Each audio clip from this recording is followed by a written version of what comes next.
Guys, ngayon po ay nagtutuhog po ako ng isaw. May gusto lang po akong ipaliwanag, lalo na dun sa mga basher ko dun sa paglaga ko po ng isaw. Explain ko lang po sa inyo, ito po yung itsura po ng isaw na ginagawa ko. Ito po siya guys, mataba, diba? Yung iba naghahanap ng gusto nila yung matabang isaw. Ito po, hinagod lang po ito, hindi siya as in yung binaliktad. Ito po yung itsura niya. Pag binuksan po natin yan, ayan siya guys, oh.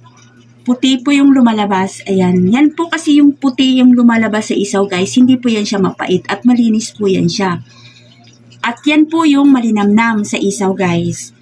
Ayan siya. Kaya hindi ko na po yan tinatanggal or nililinis or inaalis kasi yan po yung malinamnam sa isaw. Malinis po yan siya guys. Yan po yung isaw na malinis. Tapos ito naman po yung itsura ng isaw na hinagod or binaliktad. Ayan siya guys. O sobrang napakanipis. Ito po, binaliktad siya kasi madumi po ito or madumi po yung niya.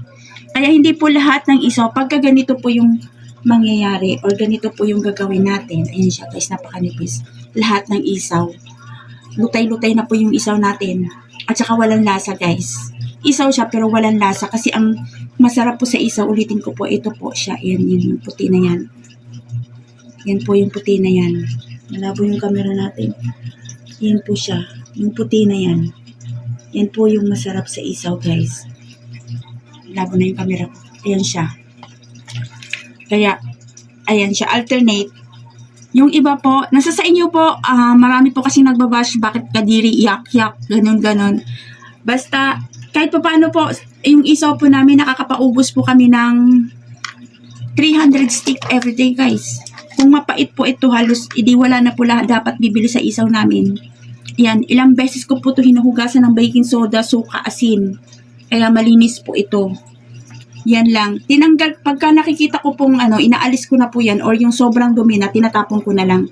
Yan siya guys, paulit-ulit ko pong pinapaliwanag ito. Ayan yung itsura ng isaw na sobrang wala na. Puro kung paano po kung ganito lahat yung isaw, di lutay-lutay, wala na. Lulugi tayo pagka ganito po siya guys, yung isaw. Yun lang. Peace po sa lahat ng mga nagbabash. Thank you po sa inyong lahat.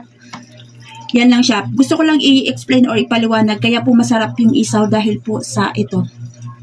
Yung puti na lumalabas sa loob ng isaw. Hindi po yan siya madumi. Yan lang. Thank you for watching and God bless po sa ating lahat.